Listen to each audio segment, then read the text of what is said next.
चाहूंगा कि हमारे जो बहुत बड़े योद्धा, एक तरह से कहना चाहिए, एक तरह से पूरी दुनिया को चमकाने वाले उनकी जयंती, अनागारिक धर्मपाल जी की जयंती। और वो मेरे ख्याल में 160वीं जयंती बैठती है मेरे ख्याल से। 160वीं जयंती हम आज मना रहे हैं। पूरी दुनिया मना रही है, हम ही नहीं, पूरी दुनिया मना रही है। तो मैं अपनी तरफ से सभी को शुभकामनाएं, मुबारकबाद देना चाहूंगा। और तो मेरी भी आज थोड़ी सी तैयारी यही है कि मैं भी क्यों ना, क्योंकि समय भी है, मौका भी है, तो क्यों ना अनागारिक धर्मपाल जी पे ही दो शब्द कुछ चर्चा की जाए। तो ये मेरे मन में आ रहा था। तो ये सोच करके मैंने फिर सोचा कि मैंने चलो कुछ धर्मपाल जी के बारे में, अनागारिक धर्मपाल जी के बारे में थोड़ा सा अपने आप को थोड़ा सा अपडेट किया जाए। कि कैसे अनागारिक धर्मपाल जी का जीवन और हम कहाँ, मतलब कहाँ टिकते हैं उनके जीवन के सामने। अ, वास्तव में किसी भी महापुरुष के जीवन को देख लो, देखने मात्र से काफी आदमी को बहुत बड़ी प्रेरणा मिल जाती है। आदमी देखता है कि मतलब उन लोगों के अंदर मतलब क्या था ऐसा, जो लोग उनसे प्रभावित होते थे, लोग उनकी बात को मानते थे। और ऐसी विषम परिस्थितियों में रहते हुए भी कैसे परिस्थिति को अपने अनुकूल बनाना इन लोगों को कितने महारत हासिल थी। तो वो सही मायने में धम्म को जिए। हम सही मायने में धम्म को जीते नहीं है, इसलिए वो इतने इतनी असर हमारी लोगों में जाती नहीं है। लोगों में असर जाती है, जाएगी तभी जाएगी, वास्तव में तभी जाएगी जब आ, हम धम्म को जी रहे हैं, हम धम्म के हिसाब से चल रहे हैं। तो ये तो हम सबको अपने आप को देखना पड़ेगा कि मैंने धम्म को अपने अंदर कितना समाहित किया है, या धम्म के हिसाब से मैं कितना प्रेरित हूँ, या धम्म के हिसाब से मैं कितना चल रहा हूँ। तो ये हम सबको अपना अपना आकलन करना पड़ेगा, तभी सही मायने में हमारा भी फायदा है, सभी का फायदा है। तो अनागारिक धर्मपाल जी का जो जीवन है, वास्तव में देखा जाए, हमारे भंते जी उर्गेन संग्रसिता जी ने उनके ऊपर एक किताब भी लिखी है। अब मैं समझता हूँ उनके उनके जो बहुत जीवन की जो जीवनी है, तो पूरी एक किताब भंते जी ने लिखी है। फ्लेम इन डार्कनेस इंग्लिश में है, अंधकार में ज्योति। तो हालांकि उसमें, क्योंकि वो भाषा थोड़ी क्लिष्ट है, तो या उनके नाम भी है इस तरह के कि वो आदमी थोड़ा पढ़ते पढ़ते भी थोड़ा ये लगता है कि नाम कैसे उनको याद करना भी थोड़ा सा कठिन जाता है हर किसी को। और क्योंकि मुझे तो ज्यादा कठिन नाम याद करना कैसे करना, तो मैं नाम के चक्कर में नहीं पढ़ूंगा। जो हमें इस व्यक्तित्व से क्या शिक्षा मिलती है, इस व्यक्ति ने हमें क्या दिया, मैं उसको उसको देख करके मैं ज्यादा वास्तव में उस चर्चा करने वाला हूँ। तो अनागारी धर्मपाल जी का जो जन्म है वो श्रीलंका में हुआ, वो श्रीलंका के थे। और ऐसे समय में जन्म हुआ अनागारी धर्मपाल जी का, जब ईसाईयत का पूरी दुनिया में, आधी दुनिया को मान के चलो, आधी दुनिया में मतलब अंग्रेजों का शासन था, ईसाईयत का शासन था। और वो उस समय जब इनका जन्म हुआ, तो श्रीलंका में काफी, हालांकि ये लोग काफी इंसानियत को मानने वाले, लेकिन जैसे बताया जाता है कि ये जबरदस्ती धर्म परिवर्तन करना, जबरदस्ती अपनी बातों को मनवाना, तो इस तरह के विचारों को मतलब लोगों के मनवाया करते थे। ईसाई मिशनरी ही पूरी श्रीलंका में काम कर रही थी। तो ऐसा, ऐसे समय में अनागत, लेकिन क्योंकि वहां का जो प्रभाव, मतलब श्रीलंका में जो है पुराने समय का जो प्रभाव है, मतलब आप कह सकते हैं कि सम्राट अशोक के टाइम का, सम्राट अशोक के समय का ही ऐसा प्रभाव था कि वहां पर बौद्ध धर्म को मानने वाले भी काफी लोग रहते। अभी भी मैंने सुना है कि मैं कहीं पढ़ रहा था, तो अभी भी लगभग 72% लोग जो हैं, 72% श्रीलंका में जो हैं बौद्ध धर्म को मानने वाले लोग। और तो उस समय इनके जो परिवार में इनकी जो माँ थी, तो इनकी माँ, वास्तव में देखा जाए कि माँ का जो रोल है किसी भी या रोल जो होता है, वो व्यक्तित्व को सुधारने में या अच्छा बनाने में, आदमी को अच्छा बनाने में काफी बड़ा योगदान होता है। तो इनकी जो माँ थी, तो जब ये गर्भ में थे, अनागारी धर्मपाल गर्भ में थे, तो ये पास के जो बौद्ध विहार थे, तो वहां पर वो हर रोज जाया करती थी और भगवान बुद्ध के सामने जैसे विश मांगते ना कि मैं ऐसा बन जाऊं, ऐसा तो ये वो ऐसा विश करती थी, ऐसी मांग रखती थी कि मेरे गर्भ से ऐसा बालक पैदा हो जो पूरे एशिया को, पूरे एशिया को जो अंधकार फैला हुआ है, धम के ना होने से अंधकार होता है ना, तो पूरे धम से आलोकित कर दे पूरे एशिया को, मतलब प्रकाशित कर दे। ऐसा ऐसे मेरी कोख से ऐसा जन्म लेना चाहिए ऐसे बेटे को। तो ऐसी मतलब वो वंदना करती थी। तो ठीक इसी तरह से उनकी वंदना जो वो साकार हुई। और इनका जो परिवार था, नासिम, वो मतलब ऐसा बहुत ही मध्यम परिवार नहीं था। ये बहुत ही धनाढ़ परिवार में पैदा हुए थे। इनके घर में जो होता है, व्यापारी थे इनके फादर, और फर्नीचर का काम हुआ करता था, फर्नीचर का व्यापारी था इनका फादर, और अच्छे पैसे वालों में था। ऐसा नहीं मतलब कोई गरीब परिवार में हुए, ऐसा ऐसा कुछ नहीं था। तो अच्छा परिवार रहते हुए, लेकिन बचपन से ही इन्हें ईसाई धर्म से या ईसाई मिशनरी से मतलब कोई लगाव नहीं था। लेकिन जबरदस्ती इनका नाम ईसाई, क्योंकि जैसे इनका नाम था, तो उसी हिसाब से मतलब जो ईसाइयों में ही इस तरह के नाम रखे जाते हैं, तो वैसे ही उनका नाम वहाँ पर रखा गया। लेकिन वो ईसाई मिशनरी में या पढ़ाई में वहाँ पर नहीं पढ़ते थे। और फिर इनकी व्यवस्था फिर हालांकि पढ़ाई भी करी, अच्छी पढ़ाई करी, ऐसा नहीं कि पढ़ाई नहीं थी, अच्छी पढ़ाई करी। लेकिन उनको वो जो उनकी बाइबल थी या उनके जो धर्म की कुछ बात सिद्धांत थे, उनको बिल्कुल भी उनका सम्मान नहीं करते थे। उनको उनका निरादर करते थे, उनको वो बहुत ही हे दृष्टि से देखा करते थे। तो अब इन्होंने क्या काम करा, जब धीरे धीरे बड़े हो रहे थे, एजुकेशन कंप्लीट हुआ, और फिर इन्होंने इनका जीवन में एक परिवर्तन आता है। इन्होंने पढ़ा पढ़ा था कि एक कोई कहीं से लेख पढ़ा। वो लेख ये था कि भारत में, क्योंकि भारत में ही बौद्ध धर्म का जन्म हुआ, तो तो भारत के जो मेन जो स्थान है, जो दर्शनीय स्थान है, जो बोध गया है, सारनाथ है, कुशीनगर है, सांची का स्तूप है मध्य प्रदेश में। तो ये बहुत सारे स्थान ऐसे थे, या लुम्बिनी है। तो उन स्थानों को के बारे में एक लेख में उन्होंने पढ़ा कि बहुत ही ऐसी दयनीय स्थिति है वहाँ के स्थानों की, जो बहुत ही मतलब भगवान बुद्ध के जो तीर्थ स्थल है, बहुत ऐसी दयनीय स्थिति है कि वहाँ पर सुधार की आवश्यकता है। तो इनको तो ये बहुत ही कम उम्र में, आप मान लो ये जनवरी 1891 में, जनवरी 1891 में ये भारत आते हैं। और 1891 में भारत आते हैं, तो ये एक बोधिसत्व के रूप में ही हैं, मतलब हमारे सामने जो अनागारिक धर्मपाल जी हैं, बोधिसत्व।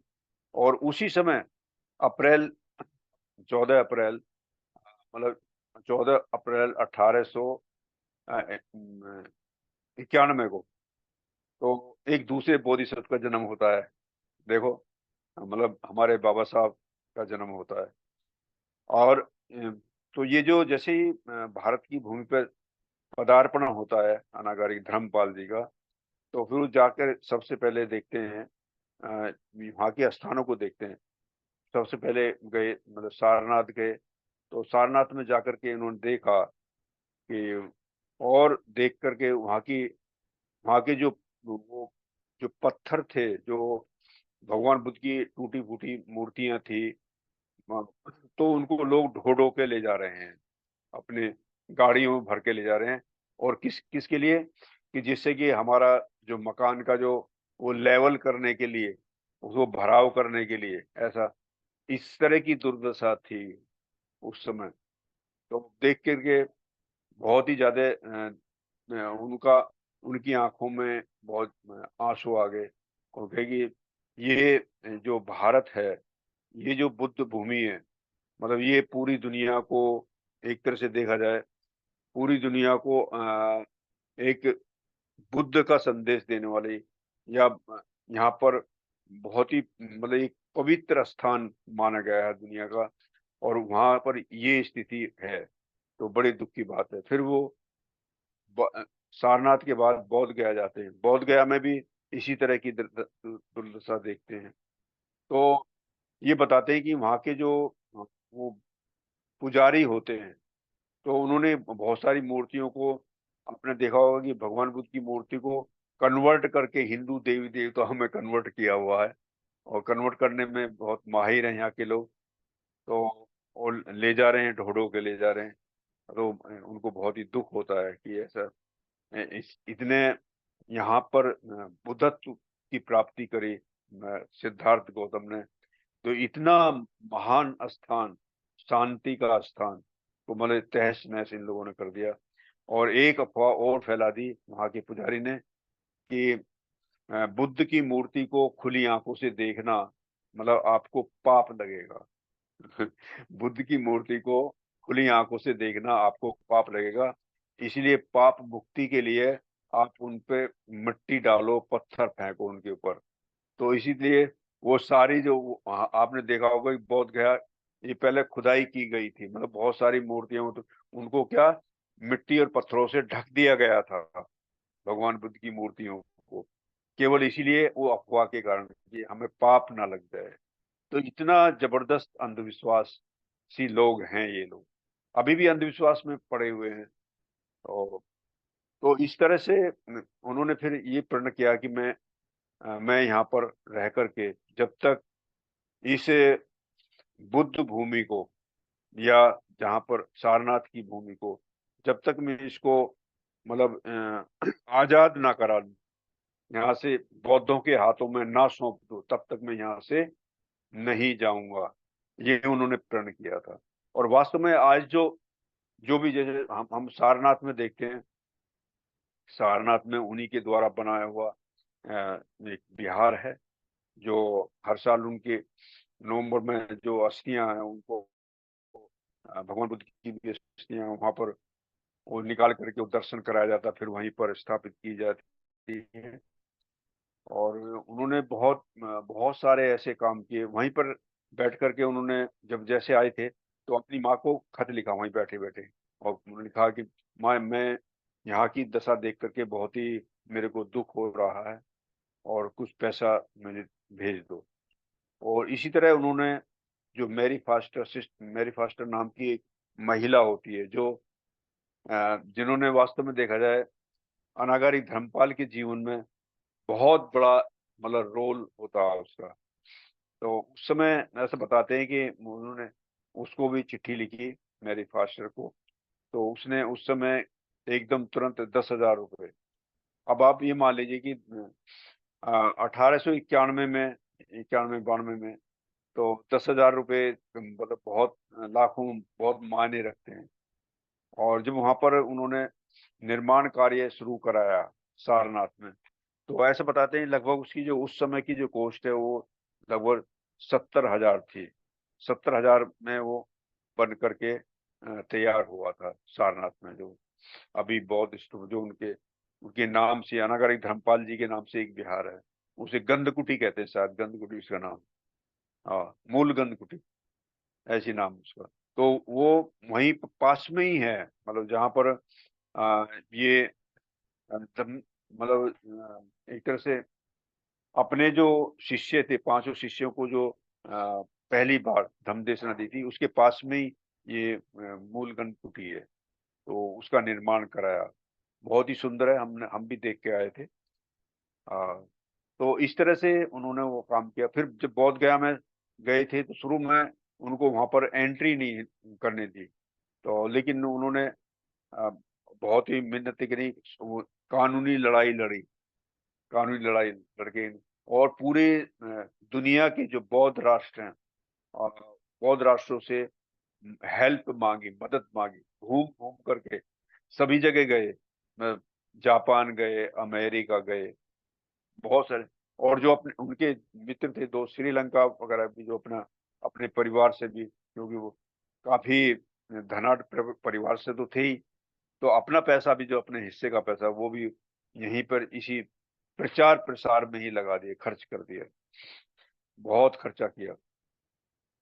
और जैसे जैसे आप 91 में तो आए थे ये, अ, जनवरी 91 में, तो उन्होंने देखा कि फिर उन्होंने जब यहाँ की हालत को देख करके, जो बौद्ध कंट्रियों में उन्होंने घूमना शुरू किया हेल्प के लिए। और अक्टूबर 91, मतलब अक्टूबर 1891 में, अक्टूबर में एक अंतरराष्ट्रीय स्तर पर एक बौद्ध सम्मेलन बौद्ध गया में बुलाया गया। और वहां पर बुलाने के बाद फिर उनको ये अपील की गई, मतलब ये ऐसी दशा यहाँ पर है, तो हम क्यों ना थोड़ी थोड़ी हेल्प कर करके इसको पुनरुत्थान किया जाए। तो ऐसे अनागारिक धर्मपाल थे, सबने, सारे देशों ने हेल्प करने का निर्णय लिया और मदद करते रहे, मदद। तो उन्होंने महाबोधि सोसाइटी की स्थापना सबसे पहले श्रीलंका में करी, सॉरी, उस कलकत्ता में करी। कलकत्ता में इसका ऑफिस अभी भी है। तो ये महाबोधि सोसाइटी एक ऐसी सोसाइटी है जिसमें एक तरह से देखा जाए उस समय के जैसे रविंद्रनाथ टैगोर, ये भी मतलब अच्छे हेल्पफुल थे। जो अनागढ़ धर्मपाल जी से मुलाकात हुई। और वहां पर एक मुखर्जी परिवार है, जो कलकत्ता का मुखर्जी परिवार है, उसने अनागढ़ धर्मपाल जी की वास्तव में बहुत ज्यादा हेल्प करी थी। वहाँ जो ऐसा बताते, तो लिखा गया कि एक मुखर्जी परिवार है, उसने बहुत हेल्प करा। और इसी इसी बात को देखने के लिए, इसी बात को और आगे बढ़ाने के लिए कि यहाँ पर थोड़ा काम किया जाए, तो गांधी जी से भी मुलाकात हो करते हैं। गांधी, उस समय गांधी जी क्यों पूरे उसे आंदोलन में लगे हुए थे, तो उन्होंने उनसे कहा कि मतलब जो ये बौद्धों का स्थान है, इसको उनसे मुक्त कराया जाए। जो हिंदू संत हैं, वो कब्जा किए बैठे हैं, हमें घुसने भी नहीं देते। और हमारा जो आंदोलन है, क्योंकि हम अहिंसा में विश्वास करते हैं, हमारा जो है, मतलब हम खून खराबे में, उसमें हम ना पढ़ने वाले हैं, ना हम इसमें विश्वास करते हैं। हम, तो गांधी जी ने उससे कहा कि मैं अभी तो मैं आपको देखूं, या अपने देश में जो जो अंग्रेज यहाँ पर आए हुए हैं, उनको मतलब बाहर निकालने में लगा हूं मैं। हाँ, जब मैं इसमें कामयाब हो जाऊं, उसके बाद मैं देखूंगा। तो उन्होंने भी, गांधी जी ने भी पल्ला झाड़ दिया। तो गांधी जी ने भी कोई हेल्प, इतना ज्यादा हेल्प नहीं की। बाद में वो चले भी गए, 48 में चले गए थे। तो कहने का मतलब ये है कि अनागारिक धर्मपाल जी ने, मतलब बहुत ही ज्यादा इसके लिए, मुक्ति आंदोलन के लिए, ये जो आज हम ये अन्य स्थानों को विजिट करते हैं, हम बोध गया में जाते हैं, तो अलग अलग कंट्रियों के अभी क्या, इतने वो बिहार बन गए हैं इतने, तो अब तो बहुत ही सुंदर लगता है। एक शहर बस गया है बोध गया में। हम सारनाथ में भी देखते हैं, वहां भी एक अलग ही छवि मिलेगी पहले के हिसाब से। मतलब अब से कम से कम 100 साल पहले की और अब की, आप अ, कल कंपैरिजन यदि हम करते हैं, तो काफी कुछ जो है, ये सब कुछ अनागारी धर्मपाल जी की वजह से दिखाई देता है। इतना परिवर्तन, इतना सब कुछ परिवर्तन हुआ। तो हम ये भी देखते हैं कि मतलब मतलब किस तरह से वो इस मुहिम को वो चला रहे। तो अनागारी धर्मपाल जी का जो लास्ट का जो जीवन है, लास्ट में मतलब उन्होंने बहुत ही कष्ट में रहा था, बहुत कष्ट में रहा था उनका जीवन। ऐसा बताते हैं कि इस मुहिम को चलाते चलाते, इस मुहिम को चलाते चलाते उन्होंने, उनको दिखाई दे गया था कि मैं कामयाब तो जरूर होऊंगा। और ये भी वहां पर अपने आप को विश करते थे, मतलब ऐसे मानते थे कि मतलब अगर मेरा दूसरा जन्म हो, मैं 25 जन्म तक, ऐसा बताते थे, 25 जन्म तक मेरे को जो है भारत में ही जन्म होना चाहिए, और इसकी मुक्ति के लिए ही मैं आंदोलनरत रहूंगा। तो ऐसे व्यक्ति जिनकी इतनी बड़ी तीव्र इच्छा थी कि मतलब इस बोध गया की भूमि को मुक्त कराने के लिए, और बड़े अफसोस के साथ कहना पड़ता है हमें कि आज के टाइम में भी, अभी भी पूरी तरह से बौद्धों के हाथ में बोध गया का महाबोधि टेम्पल नहीं है। जो जिसको अभी भंते जी ना, अब अभी वो कभी कभी महाराष्ट्र से जाते हैं, बहुत सारे भंते जाते हैं, और वो बोध गया कि उसके लिए, मंदिर के लिए, बौद्ध मंदिर के लिए वो मुक्त कराने के लिए आंदोलन चलाते रहते हैं। लेकिन ये सरकार जो है मुक्त नहीं करती। अब बस इतना तो अधिकार दिया है कि जो उसके ट्रस्टी हैं, जो महाबोधि टेम्पल के जो ट्रस्टी हैं बोध गया में, तो उसमें 50% मतलब बौद्धों के प्रतिनिधित्व है, और 50% हिंदुओं का। और एक ट्रस्टी जो है वो मतलब डीएम रहता है। तो डीएम तो स्वाभाविक है कि बौद्ध तो रहता ही नहीं, वो तो हिंदू हिंदू के पक्षपाती रहता है। तो इसलिए ज्यादातर जो है उन्हीं की चलती है। आपने देखा होगा कि जो अभी कोरोना का पीरियड गया था, अभी 2021 में, तो मैंने खुद देखा है, एक चेक मतलब करोड़ों में चेक जो है मतलब वो कोरोना पीड़ितों के लिए दवाइयों के लिए वो ट्रस्ट जो है वो दान कर रहा है। किसी भी कोई मंदिर दान नहीं करता। आपने देखो भारत में इतने सारे मंदिर हैं, और इतना इतना खजाना भरा पड़ा है, अगर वो चाहें तो मतलब कितने साल तक ही पूरे भारत की इकोनॉमी को रन कर सकते हैं, पूरा भारत चमक सकता है। लेकिन ये वो मंदिरों पे ऐसा पैसे पे मतलब इस तरह से कुंडल मार के जैसे सांप कुंडल मार के बैठे, ऐसे बैठे हुए, उनके उनको छेड़ ही नहीं सकते, उनके खजाने को छेड़ नहीं सकते। तो कहने का मतलब ये है कि मतलब हमारे जो ये अनागरिक धर्मपाल जो हैं, इन्होंने इसी मुक्ति आंदोलन के लिए बहुत ही ज्यादा कार्य किया, देश विदेश में घूमे घूमे, लोगों को जगाया कि मतलब इसके लिए आप कार्य करो, और वो काफी हद तक सफल भी हो पाए। ऐसा नहीं सफल नहीं हो, काफी हद तक। तो ये जो आजकल जो हम देखते हैं, जितने भी हमारे बौद्ध धर्म के तीर्थ स्थल हैं, तो उसमें जो भी अभी पहले के हिसाब से अभी जो आपको देखने को मिलेगा, काफी नयापन मिलेगा, काफी अच्छा मिलेगा, साफ सफाई मिलेगी। तो ये इसका जो क्रेडिट है या सारा जो श्रेय जाता है, हमारे अनागारिक धर्मपाल जी को जाता है। वास्तव में वो बहुत बड़े बोधिसत्व थे। लेकिन सवाल ये पैदा होता है कि इतने बड़े बोधिसत्व के अंदर इतना इतना कॉन्फिडेंस आता कहाँ से है। जैसे बाबा साहब के अंदर भी बहुत जबरदस्त कॉन्फिडेंस था, उनके सामने कोई बोलने की कोई हिम्मत ही नहीं करता था, चाहे पार्लियामेंट हो या बाहर हो। वो ऐसा जवाब देते थे कि वो सोचता रह जाता कि ये कहाँ से जवाब, ये कहाँ से मैं सवाल करूं, कैसे करूं। तो इतना जबरदस्त कॉन्फिडेंस इन बोधिसत्वों में कहाँ से आता है।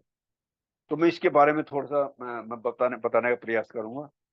तो ये जो कॉन्फिडेंस आदमी को आता है, ये आदमी को कॉन्फिडेंस आता है अपने अपने ऊपर विश्वास करने से।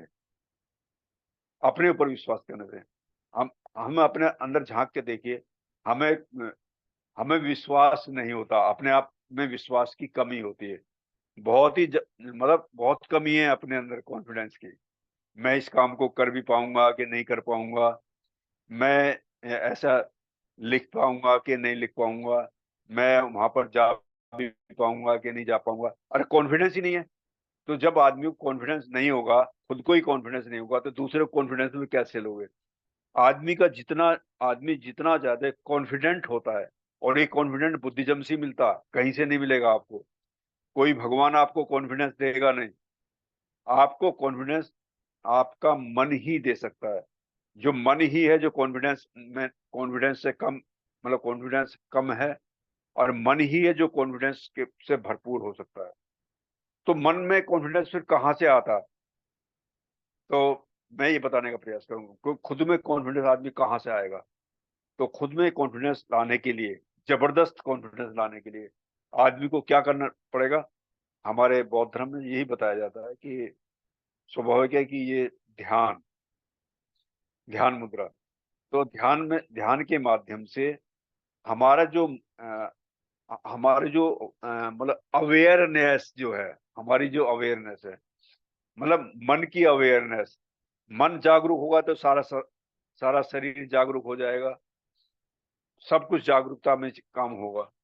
तो जैसे जैसे हमारी मतलब जैसे जैसे हमारा हमारा जो लेवल है, या कहना चाहिए हमारे ध्यान का जो, ध्यान में हम अंदर जाएंगे, ध्यान की प्रैक्टिस करेंगे, तो वैसे वैसे ही हमारे मन जो है, मन जागरूक अवस्था में आना शुरू हो जाएगा। जागरूक अवस्था का मतलब है कि हमारा हमारा मन ज्यादातर क्या रहता है, मैं अक्सर बताया करता हूँ, या तो भूतकाल में रहता है, भूतकाल की घटनाओं में रहता है, या भविष्य की घटनाओं में जाता है। मैं अब अभी कल की बात बताऊं। कल मैं एक पुण्य नंदन संस्कार में गया था। तो उसमें जैसे मैं थोड़ा सा प्रवचन कर रहा था, तो एक साथी ने मेरे से पूछ लिया। मैंने ये कहा कि हमारा जो मन है, हम दुखी रहते हैं, या तो भूतकाल की बातों में रहता रहता है, फ्यूचर की बातों में रहता है। तो उसने बाद में सवाल पूछा कि मैं एक सवाल पूछना चाहता हूँ। मैंने पूछो आप भी। तो सवाल पूछने, मैंने कि पता नहीं क्या पूछेंगे ये। तो उन्होंने ये पूछा कि ऐसा तो हो ही नहीं सकता कि आदमी भूतकाल की बातों में ना सोचे, भूतकाल की बात में भी सोचेगा आदमी, और भविष्य की प्लानिंग भी करेगा। अगर भविष्य के बारे में नहीं सोचेगा तो आदमी का विकास कैसे होगा? भूतकाल से शिक्षा नहीं लेगा तो कैसे काम?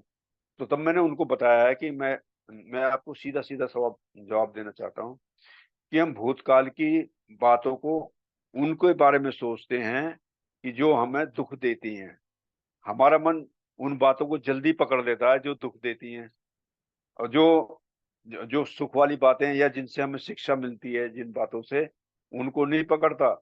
ऐसी भविष्य के बारे में, मैं भविष्य में कैसा बनूंगा, मैं पता नहीं बीमार पड़ूंगा, बच्चे सेवा करेंगे नहीं करेंगे, तो इस तरह की बातों में आदमी का जो मन है वो जाता रहता है। इससे क्या होता है कि अ, आदमी जो है, तो दुख की बातों को ही पकड़ता है, भूतकाल की हो फ्यूचर की हो, तो दुखी होगा। अगर अच्छी बातें पकड़ेगा तो स्वाभाविक है, भूतकाल से सीखता भी तो आदमी, वो सीखता कम है, लेकिन दुख की बातों को याद ज्यादा करता है। उस समय ऐसा हो गया था, उस समय ऐसा हो गया था, ऐसी फ्यूचर में नेगेटिव बातें पकड़ता है। तो उसको समझ में आ गया, हाँ ठीक है, आपने अच्छा बताया। तो कहने का मतलब ये है कि मतलब हमें जो है, ये ऐसी बातों को पकड़ना चाहिए, ऐसी अपने मन को ऐसे ट्रेंड करना चाहिए, ये सकारात्मक बातें मतलब सोचना चाहिए हमेशा, चाहे भूतकाल की हो या भविष्य की हो, भविष्य की प्लानिंग हो। तो तभी हम जा करके, हमारा जो मन है ये तभी सही माने अच्छा प्रशिक्षित हो सकता है, अच्छी तरह हो सकता है। तो हमें इस बात का हमें ध्यान रखना है, कैसे इस मन को कैसे प्रशिक्षित करना। तो स्वाभाविक है, ध्यान के माध्यम से हमारा जो मन जो अच्छी तरह कंसंट्रेट होता है, कंसंट्रेट। और जब हमारा मन कंसंट्रेट करना हमने सीख लिया, कंसंट्रेट तभी होगा जब हम वर्तमान में रहेंगे, और वर्तमान में रहने का अभ्यास हमें ध्यान सिखाता ही है। और जैसे जैसे हमारा मन वर्तमान में रहने का अभ्यास बढ़ेगा, वैसे वैसे ही हमारा जो कॉन्फिडेंस है, कॉन्फिडेंस का लेवल वो अचीव करेगा, बहुत अच्छा कॉन्फिडेंस आएगा। और जब हम अच्छे कॉन्फिडेंट हम बनेंगे, तो निश्चित रूप से हम जिस काम को भी हाथ में लेंगे, उसमें आप इसको 100% या 200%, 300% आपको सफलता मिलने वाली है। लेकिन आप कॉन्फिडेंट होने चाहिए। और कॉन्फिडेंट का मैंने तरीका मैंने बता ही दिया। कॉन्फिडेंट आदमी तभी होता है जब आदमी खुद अपने आप में विश्वास करे। हमें खुद विश्वास नहीं हो पाता, तो अपने अंदर कॉन्फिडेंस पैदा करना सीखना चाहिए। वो ध्यान के माध्यम से ही ये सब चीज आ सकती है। तो मैं लास्ट में यही बताना चाहूंगा कि अनागारिक धर्मपाल जी का जो जीवन है, लास्ट में काफी कष्टपूर्ण रहा। उनको काफी मतलब बीमार रहने लगे थे, और जो उनके शिष्य थे, उनके चाहने वाले बहुत लोग हो गए थे लास्ट में। तो उनकी मतलब दवाइयों तक के लिए पैसे भी लोगों से मतलब ये इकट्ठा करते थे। तो वो जानते थे कि ये पैसा ये बेकार बर्बाद कर रहे हैं, मेरे ऊपर खर्च ना करके वो कहते कि इस पैसे को धर्म प्रचार प्रसार के लिए, ये शरीर जाने वाला, मैं ठीक होने वाला नहीं हूँ, उसे बताया करते थे। इस पैसे को प्रचार के लिए, धर्म प्रचार के लिए लगाओ। और मैं ये चाहूंगा कि अगला जो जन्म है, अगला जो कम से कम मेरे 25 जन्म इस भारत भूमि पे ही होने चाहिए, जिससे कि मैं धर्म के लिए कार्य कर सकूं, अच्छा मतलब लोगों को जगाने के लिए काम कर सकूं। या जो भगवान बुद्ध की जो भूमि है, भगवान बुद्ध का जहां जहां जहां जहां चरण पड़े भगवान बुद्ध के, उन स्थानों को अच्छी तरह से मैं मतलब उनका विकसित कर सकूं, विकास कर सकूं। तो इस तरह की जो मतलब उनकी दृढ़ इच्छा थी। देखो, ये दृढ़ इच्छा कहाँ से स्टार्ट हुई? उनकी माँ से स्टार्ट हुई। उनकी माँ की दृढ़ इच्छा थी कि मेरे कोख से ऐसा ऐसा बालक पैदा हो कि जिससे कि पूरे एशिया को प्रकाशित आलोकित कर सके। तो वो अनागारिक धर्मपाल जी का जन्म हुआ। और अनागारिक धर्मपाल जी का जन्म हुआ, और धीरे धीरे जैसे पढ़ाई उनकी पूरी हुई, तो वो उन्होंने पढ़ा कि मतलब बौद्ध धर्म की जो जड़ें हैं, या बौद्ध धर्म जहाँ पैदा हुआ, भारत में पैदा हुआ, वहाँ की जो स्थिति के बारे में एक लेख में उन्होंने पढ़ा कि बहुत ही दयनीय स्थिति है। एक कहना चाहिए मतलब अंतिम सांस ले रही है वो जगह, अंतिम सांस ले रही, कभी भी मतलब धराशायी हो सकती है। तो उनको बहुत दुख हुआ, तो तभी वो 1891 में उन्होंने भारत पे आए, और लास्ट तक मतलब वो वहीं पर रहने का उन्होंने निर्णय लिया कि मैं मरूंगा भी यही रह करके। तो उन्होंने लास्ट तक ये प्रण करने के बाद वो उनका जो 29 अप्रैल 1933 को उनका शरीर पूरा हो जाता है, मतलब निर्वाण प्राप्त कर लेते हैं। तो वास्तव में देखा जाए अनागारिक धर्मपाल जी का जो जीवन है, उनके जीवन को आप जब भी कभी झांक के देखोगे, जब भी उनके उनकी तरफ झांक के देखो, किसी भी महान व्यक्ति को हम झांक के देखते हैं, तो उनके जीवन को देखने मात्र से ही हमें बहुत बड़ी प्रेरणा मिलती है। जैसे बाबा साहब के आप लखनऊ में जाएंगे, तो एक जो चेयर पे बैठे हुए बाबा साहब है, वो तो उस पार्क को आप जाके देखोगे, तो उसमें लिखा हुआ है, मैंने देखा था लिखा हुआ, जो ये बाबा साहब का संदेश कि मेरा जीवन संघर्षित, मतलब देख लो मुझे मेरे संघर्ष में जीवन को देखना ही आपके लिए मतलब ये संदेश है। मतलब उनके लिए मतलब आम लोगों के लिए शिक्षा क्या है बाबा साहब की, कि मेरा जीवन को पढ़ लो, मेरे जीवन संघर्ष को देख लो, यही आपके लिए बहुत बड़ी प्रेरणा मिल जाएगी आपको। और ऐसी प्रेरणा जो है हमारे अनागारिक धर्मपाल जी के जीवन को देखने के बाद मिलती है हमें। तो मुझे बहुत ही अच्छा लगा, आप लोगों ने आज मुझे थोड़ा सा समय मुझे मिला, और इस बारे में मैंने जो अनागारिक धर्मपाल जी के जीवन के पे मैंने थोड़ा सा प्रकाश डालने का प्रयास किया। जो मुझे थोड़ा बहुत अल्प ज्ञान है उसी से मैंने बताने का आपको प्रयास किया है। आप लोगों ने मेरा जो छोटा सा प्रवचन है उसको ध्यान पूर्वक सुना, बहुत ही अच्छी तरह सुन लिया। आप लोगों का बहुत बहुत धन्यवाद।